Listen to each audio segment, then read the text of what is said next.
Thailand एक ऐसा देश जहां नया साल खुशियों की फुहारों के साथ शुरू होता है, लेकिन खत्म होता है सड़कों पर बहते खून और तापमान के साथ। इस फेस्टिवल का नाम है सोंगक्रॉन, यानी पानी का त्योहार।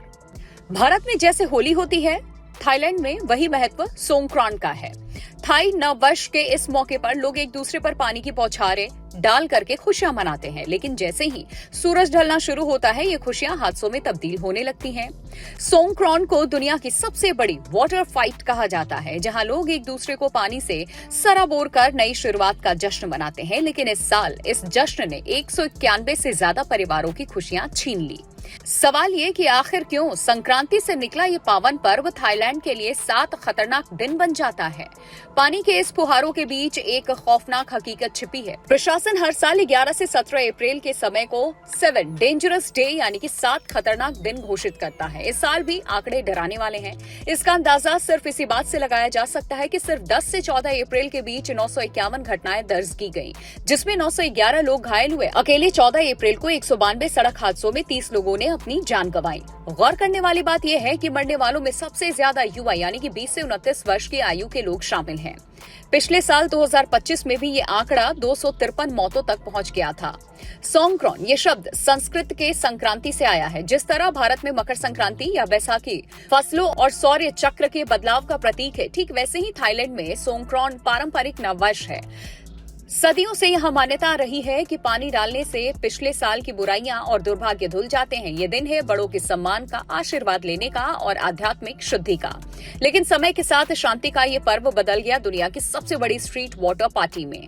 बैंकॉक से लेकर के फुकेट तक थाईलैंड की सड़कें एक विशाल बैटल ग्राउंड बन जाती हैं। हाथों में वाटर गन, बाल्टियां और चेहरों पर सफेद पाउडर। हर कोई इस पानी की जंग का हिस्सा बनना चाहता है।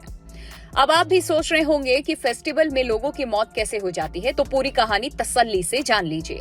इस त्योहार में लोगों की मौत की सबसे बड़ी वजह है शराब पीकर गाड़ी चलाना और तेज रफ्तार। आंकड़ों के मुताबिक शराब पीकर तेज रफ्तार से गाड़ी चलाने की वजह से फेस्टिवल में आए सैकड़ों लोग अपनी जान गंवा बैठते हैं। उनमें से सबसे ज्यादा मौतें बाइक सवारों की होती हैं। हैरानी की बात यह है कि पुलिस के कड़े पहरे और ड्रिंक एंड ड्राइव के खिलाफ बड़े अभियानों के बावजूद हर साल सोंगक्रॉन खूनी साबित होता है। लोग उत्साह में इतने अंधे हो जाते हैं कि हेलमेट और सीट बेल्ट जैसे बुनियादी नियमों को भूल जाते हैं। विशेषज्ञों का मानना है कि इन मौतों के पीछे सिर्फ रफ्तार नहीं बल्कि जश्न का तरीका भी है।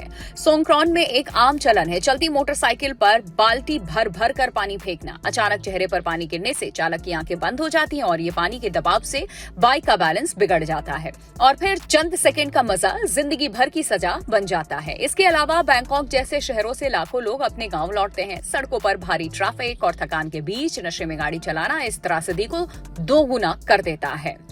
थाई सरकार अब सख्त रुख अपना रही है। इस साल बैंकॉक में 600 से ज्यादा पुलिसकर्मी सिर्फ खाओ सान रोड पर तैनात थे। लेकिन क्या सिर्फ कानून जान बचा सकता था?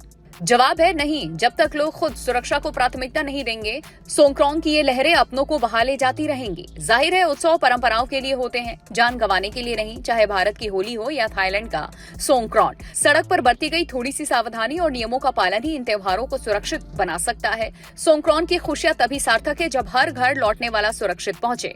त्योहार बुराइयों को खत्म करने के लिए होते हैं, खुद को खत्म करने के लिए नहीं। थाईलैंड का सोंगक्रॉन हमें सिखाता है कि जब परंपरा हुड़दंग में बदलती है तो अंजाम सिर्फ और सिर्फ दर्दनाक होता है।